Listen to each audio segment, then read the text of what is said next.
Hello guys, नमस्कार। आपका हमारे यूट्यूब चैनल में स्वागत है।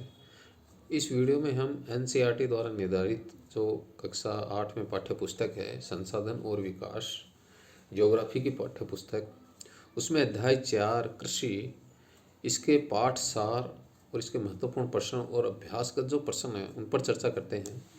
तो इसके पाठ सार को जानना बहुत ज़रूरी है, क्योंकि हम जो प्रतियोगी परीक्षाओं की तैयारी करते हैं या स्थानीय जो परीक्षाएं होती हैं, जो लोकल परीक्षाएं होती हैं, उनमें और हमारी जो प्रतियोगी परीक्षाएं उनमें एनसीईआरटी से संबंधित जो सिलेबस है वो जोड़ा गया है। इसलिए इसकी संपूर्ण तैयारी के लिए हमें इसके पाठगत प्रश्नोत्तर और इसके महत्वपूर्ण जो प्रश्नोत्तर है उन पर चर्चा करते हैं। पाठ है कृषि। एपीकल्चर शब्द लेटिन जो शब्द हैं एगर या एग्री, जिसका अर्थ होता है मृदा। एगर या एग्री का क्या अर्थ होता है? मृदा। कल्चर जिसका अर्थ होता है कृषि या जुताई करने से हुई है। पौधे से परिष्कृत उत्पाद तक के रूपांतरण में 3 प्रकार की आर्थिक क्रियाएं सम्मिलित की गई हैं। यानी आर्थिक क्रियाएं हैं वो कितनी हैं? 3 है, जिसमें प्रथम है प्राथमिक क्रियाएं, दूसरी है द्वितीय क्रियाएं और तीसरे नंबर की है तृतीय क्रियाएं। ये 3 आर्थिक क्रियाएं होती हैं। यानी पौधा जब परिष्कृत होता है और उसका उपाद तक जो उसका रूपांतरण होता है, वहाँ तक जो क्रियाएं हैं वो डिवाइड की गई हैं 3 भागों में। प्राथमिक जो क्रियाएं होती हैं ये क्या होती हैं? प्राथमिक क्रियाएं संसाधनों के उत्पाद और निष्कर्षण से हैं। इनमें किनको शामिल किया जाता है? इसमें कृषि, मत्स्य, पशुपालन और संग्रहण को इसमें प्राथमिक क्रियाओं में शामिल किया जाता है। नेक्स्ट है द्वितीय क्रियाएं, यानी सेकंड जो क्रियाएं होती हैं, इसमें क्या है? इसमें संसाधनों के प्रसंस्करण को शामिल किया गया है, जिसमें इस्पात, विनिर्माण जो उद्योग वगैरह हैं, डबल रोटी पकाना, कपड़ा बुनना, ये सब हैं वो द्वितीय क्रियाओं में शामिल किया गया है। तृतीय क्रियाएं होती हैं उसमें सेवा कार्य को सम्मिलित किया गया। सेवा कार्य के साथ साथ यातायात, व्यापार, बैंकिंग, बीमा और विज्ञापन है, इन क्रियाओं को इसमें शामिल किया जाता है। इस प्रकार से ये जो 3 क्रियाएं हैं वो डिवाइड की गई हैं। 3 क्रियाओं में हमारे जो आर्थिक क्रियाएं हैं वो बांटी गई हैं। एग्रीकल्चर है वो किससे संबंधित है? कृषि से संबंधित है। सेरीकल्चर है वो रेशम उत्पादन से। पीसीकल्चर है वह मत्स्य पालन से। विटीकल्चर अंगूर की जो खेती होती है उसे विटीकल्चर कहा जाता है। एपीकल्चर होती है मधुमक्खी पालन, मधुमक्खी का पालन करते हैं, वह है एपीकल्चर। कृषि, कृषि क्या है? तो यह एक प्राथमिक क्रिया है। फसलों, फलों, सब्जियों, फूलों को उगाना और पशुधन पालन इसमें शामिल किया जाता है। विश्व में 50% जो लोग हैं वो कृषि से संबंधित क्रियाओं में लगे हुए संलग्न हैं। भारत की भी जो 2/3 जनसंख्या है वो अब तक कृषि पर निर्भर है। अनुकूल स्थलाकृति, मृदा और जलवायु कृषि क्रियाकलाप के लिए अनिवार्य है। जिस भूमि पर फसलें उगाई जाती हैं उसे कृषिगत भूमि कहा जाता है। कृषि तंत्र, इसके महत्वपूर्ण निवेश हैं बीज, मशीनरी और श्रमिक है। जुताई, बुआई, सिंचाई, निराई, कटाई, इसकी कुछ संक्रियाएं हैं। इन क्रियाओं से होकर के हमारा जो कृषि तंत्र है यानी कृषि है वो गुजरती है और हमें फसल प्राप्त होती है। इस तंत्र में निर्गतों के अंतर्गत फसल, ऊन, डेयरी, कुटकुट आदि उत्पाद इसमें सम्मिलित किए जाते हैं। अब कृषि के प्रकार, विश्व में कृषि विभिन्न तरीके से की जाती है। यानी अलग अलग भौगोलिक जो दशाएं होती हैं उनका जो स्थलाकृति है उसके आधार पर है कृषि है वहाँ की जलवायु के अनुसार अलग अलग तरीके से की जाती है और अलग अलग फसलों की जाती है, जिसमें भौगोलिक दशाओं, उत्पाद की मांग, श्रम और प्रौद्योगिकी के स्तर के आधार पर कृषि को 2 मुख्यतः भागों में डिवाइड किया जाता है। ये कौन कौन से हैं? निर्वाह कृषि और वाणिज्यिक कृषि। इन 2 भागों में बांट दिया गया है कृषि को, निर्वाह कृषि और वाणिज्यिक कृषि। देखो निर्वाह कृषि क्या होती है? इस प्रकार की कृषि कृषक परिवार जो होते हैं वो अपनी आवश्यकताओं को पूरा करने के लिए इस कृषि को करते हैं। कौन सी कृषि को करते हैं? निर्वाह कृषि को। यानी कृषक जो है अपने परिवार और अपना जो पालन पोषण करने के लिए, अपना पेट पालने के लिए और अपने परिवार की आवश्यकताओं को पूरा करने के लिए ये कृषि करता है, निर्वाह कृषि। इसमें पारिवारिक श्रम का उपयोग किया जाता है क्योंकि वो अपने परिवार के सदस्यों को इसमें इंक्लूड करता है, तो ये इसमें जो पारिवारिक श्रम का उपयोग ही किया जाता है। अब निर्वाह कृषि को पुनः दो भागों में बांट दिया गया है, जिसमें गहन निर्वाह कृषि और आदिम निर्वाह कृषि, इन दो भागों में निर्वाह कृषि को डिवाइड कर दिया गया है। निर्वाह कृषि को जो दो भागों में बांटा गया है उसमें पहली है गहन निर्वाह कृषि। गहन निर्वाह कृषि में देखो क्या होता है, किसान एक छोटे भूखंड पर साधारण औजारों और अधिक श्रम से खेती करता है। क्या करेगा? छोटा भूखंड होगा और उसके पास औजार भी साधारण ही होंगे, लेकिन अधिक श्रम से वह खेती करता है। एक वर्ष में एक से अधिक फसल वह उगाता है। चावल मुख्य फसल है, अन्य जो फसलें हैं उसमें गेहूँ, मक्का, दलहन और तिलहन इसमें शामिल किया जाता है। नेक्स्ट है आदिम निर्वाह कृषि। इसमें स्थानांतरी और चलवासी पशुचारण भी शामिल किया जाता है, क्योंकि आदिम यानी पुराने जो समय से जो कृषि चली आ रही है वो स्थानांतरी जो मनमानव था वो एक स्थान से दूसरे स्थान पर चला जाता था और वहाँ पर वह कृषि कुछ समय के लिए कर लेता था। इसी प्रकार चलवासी पशुचारण, पशुओं को चराने के लिए जो मनुष्य है वो इधर से उधर जाता है, एक जगह से दूसरी जगह जाता है, तो वो पशुचारण के लिए कृषि करता है। स्थानांतरी कृषि अमेजन बेसिन के सघन वन जो क्षेत्र हैं, उष्णकटिबंधीय अफ्रीका, दक्षिण पूर्वी एशिया और उत्तर पूर्वी भारत के जो भाग हैं वहाँ पर ये स्थानांतरी कृषि प्रचलित है। यहाँ इसमें देखो क्या होता है, इसमें वृक्षों को काटकर और उन्हें जलाकर भूखंडों को साफ किया जाता है, तब राख को मृदा में मिलाया जाता है तथा मक्का, आलू, कछावा, रतालू जैसी फसलें हैं वो बोई जाती हैं। स्थानांतरित कृषि को कर्तन एवं दहन कृषि के नाम से भी जाना जाता है। इसके दो नाम और हैं, कर्तन एवं दहन कृषि। अब ये जो स्थानांतरित कृषि है ये विश्व के विभिन्न भागों में अलग अलग नामों के नाम से जानी जाती है।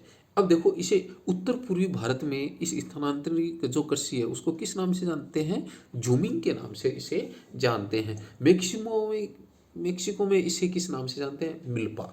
रोका कहते हैं इसे ब्राजील में, लद्दाख कहते हैं इसे मलेशिया में। यानी ये स्थानांतरित कृषि के अलग अलग क्षेत्रों में अलग अलग नाम हैं।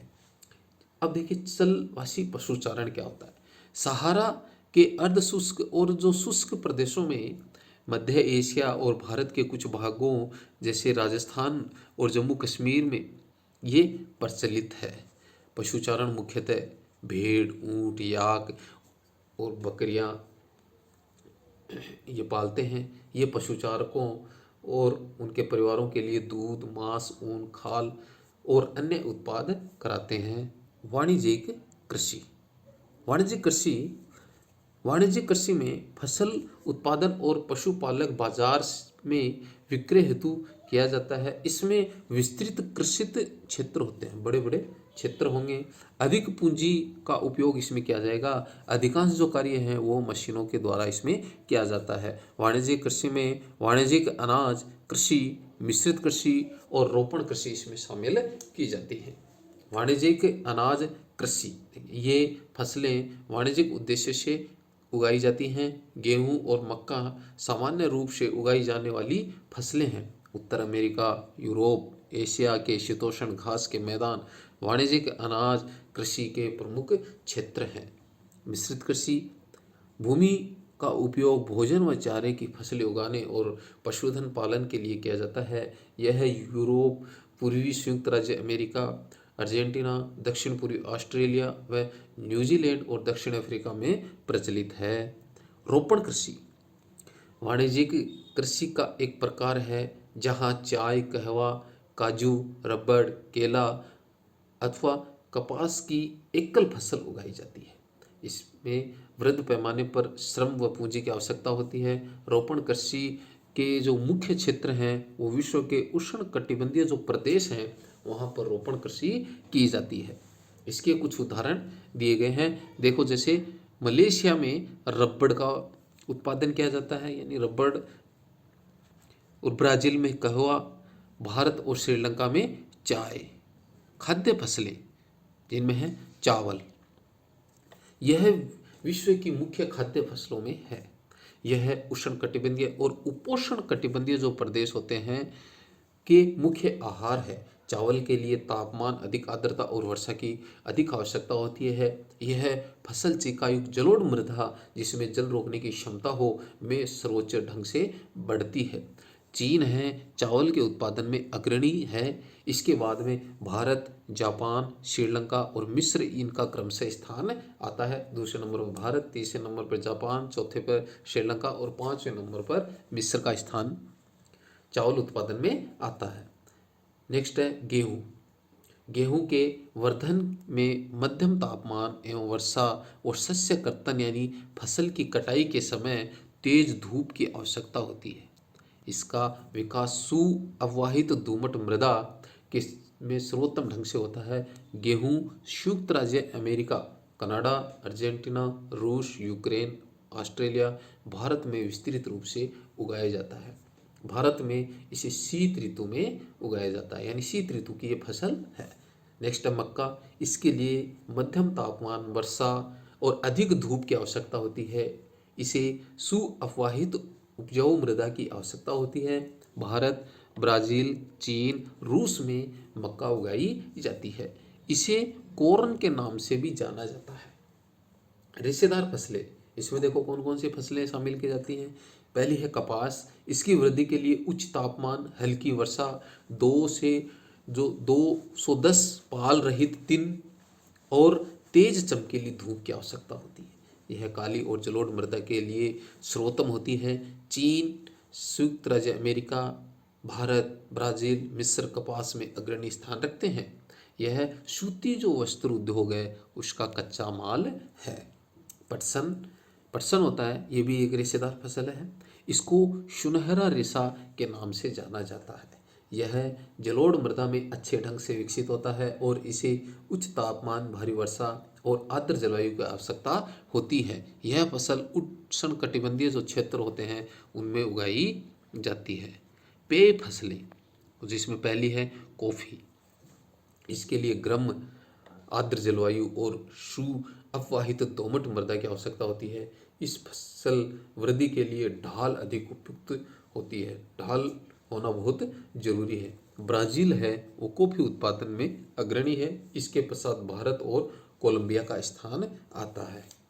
चाय बागानों में उगाई जाने वाली एक पेय फसल है। कॉफ़ी और चाय, इसमें इसकी कोमल पत्तियों की वृद्धि के लिए ठंडी जलवायु और वर्ष भर सवितरित उच्च वर्षा की आवश्यकता होती है। इसके लिए भी सुअववाहित दोमट मृदा और मंद ढाल की आवश्यकता होती है। भारत किसान, जो भारत का जो किसान है वो 1.5 हेक्टेयर जो भूमि है वहाँ पे खेती करता है। बीज उर्वरक बाजार से लाता है। ट्रैक्टर और नलकूप भाड़े पर लेते हैं। खेत के लिए ऋण भी किसान है वो उधार लेता है। सारा काम है वो किसान का जो परिवार है वही करता है। ये भारत की जो स्थिति के बारे में बताया गया है कि भारत का किसान कैसा है। फसल को मंडी में बेचने के लिए खुद जाते हैं। विकसित जो देश हैं इनकी तुलना में, हमारे भारत की तुलना में जो बड़े बड़े फार्म में कृषि करते हैं।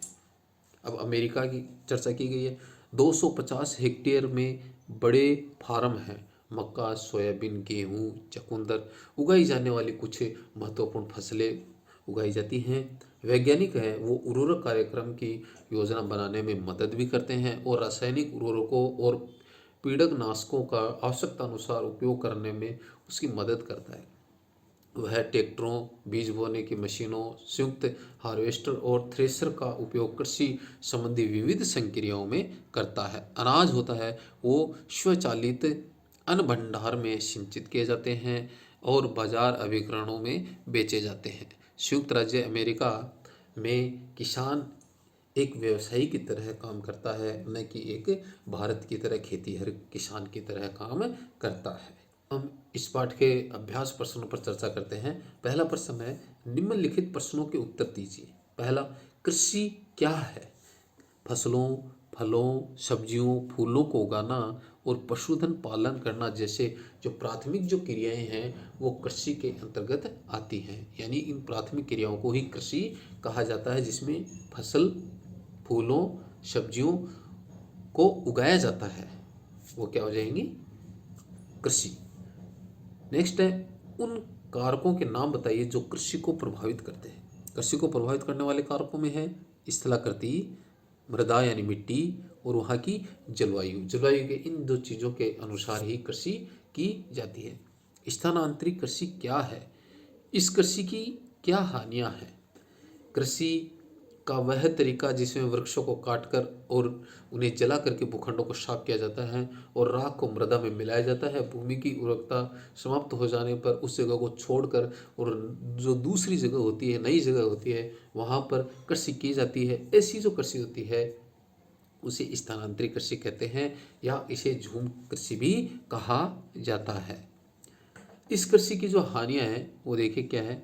इससे जो हरे भरे वन हैं, क्योंकि उनको काटा जाता है तो उन वनों को नुकसान पहुंचता है।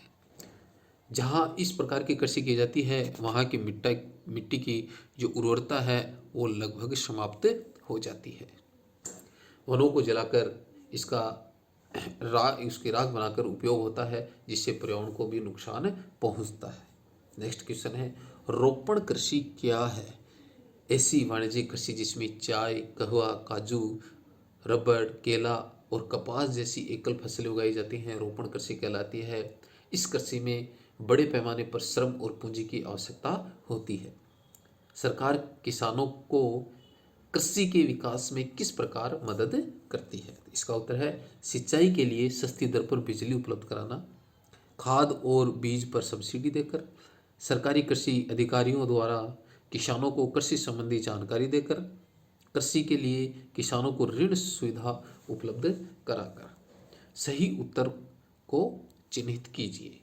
पहला है उद्यान कृषि का अर्थ है क गेहूं उगाना, ख आतिम कृषि, ग फलों और सब्जियों को उगाना। तो इसका सही उत्तर होगा फलों और सब्जियों को उगाना। नेक्स्ट है सुनहरा रेशा से क्या अभिप्राय है? अभी हमने ऊपर चर्चा की पाठगत प्रश्नों में, तो सुनहरा रेशा क्या है? पटसन है, वो सुनहरा रेशा है। नेक्स्ट है कॉफी का प्रमुख उत्पादक है, तो कॉफी का प्रमुख उत्पादक क्या है? ब्राजील है, वो कॉफी का प्रमुख उत्पादक है। कारण बताइए। भारत में कृषि एक प्राथमिक क्रिया है, इसका क्या कारण है? प्राथमिक क्रिया के अंतर्गत उन सभी क्रियाओं को शामिल किया जाता है जिनका संबंध प्राकृतिक संसाधनों के उत्पादन और निष्कर्षण से है, जैसे कृषि। भारत ऐसा देश है जहाँ पर 2/3 जनसंख्या कृषि और उसकी जो सहायक क्रियाएं हैं उनमें जो जनसंख्या है वो संलग्न है। भारत में प्राचीन समय से ही अधिकांश जनसंख्या का जो मुख्य व्यवसाय है वो कृषि रहा है, अतः भारत में कृषि एक प्राथमिक क्रिया है। विभिन्न फसलें विभिन्न प्रदेशों में उगाई जाती हैं, इसका क्या कारण? विभिन्न जो फसलें हैं उनके लिए भिन्न भिन्न मृदा और जलवायु की आवश्यकता होती है, अतः विभिन्न प्रदेशों की जो जलवायु एवं मृदा भिन्न भिन्न होने के कारण वहाँ पर अलग अलग प्रकार की यानी विभिन्न प्रकार की फसलें उगाई जाती हैं। अंतर स्पष्ट कीजिए प्राथमिक क्रियाएं और तृतीय क्रियाओं में। देखिए प्राथमिक क्रियाओं में उन क्रियाओं को सम्मिलित किया जाता है जिसका संबंध प्राकृतिक संसाधनों के उत्पादन और निष्कर्षण से है। प्राथमिक क्रियाएं प्राय एक परिवार के सदस्य मिलकर करते हैं। उदाहरण के लिए कृषि, पशुपालन, मत्स्य जो है ये प्राथमिक क्रियाओं में सम्मिलित की जाती हैं। तृतीय क्रियाएं होती हैं जो प्राथमिक और द्वितीय क्षेत्रों के विकास में सहयोग प्रदान करती हैं, उन्हें तृतीय क्रियाएं कहा जाता है। तृतीय क्षेत्र की क्रियाएं कई लोग मिलकर के आपस में करते हैं। उदाहरण के लिए जो बैंकिंग है, बीमा है, परिवहन है, ये जो क्षेत्र हैं ये तृतीय क्रियाओं के अंतर्गत आते हैं। निर्वाह कृषि और गहन कृषि में अंतर। निर्वाह कृषि इसके अंतर्गत खेतों पर परिवार के लोगों द्वारा जीवन निर्वाह हेतु फसलों का उत्पादन किया जाता है। निर्वाह कृषि में अधिकांश कार्य हाथों से किया जाता है। निर्वाह कृषि में पूंजी की कम आवश्यकता पड़ती है। निर्वाह कृषि में निम्न प्रौद्योगिकी का उपयोग किया जाता है। अब गहन कृषि में किसान छोटे खेतों पर अधिक श्रम व संसाधनों की सहायता से कई फसलें उत्पादित करते हैं। गहन कृषि में अधिकांश कार्य मशीनों द्वारा किया जाता है। गहन कृषि में पूंजी की अधिक आवश्यकता पड़ती है। गहन कृषि में उच्च प्रौद्योगिकी की भी आवश्यकता पड़ती है। दोस्तों, आपको ये वीडियो अच्छी लगी हो तो आप इस वीडियो को लाइक करें, चैनल को सब्सक्राइब करें, बेल आइकन को प्रेस करें ताकि प्रति की परीक्षाएं से संबंधित जो वीडियो हैं आपको लगातार मिलती रहे।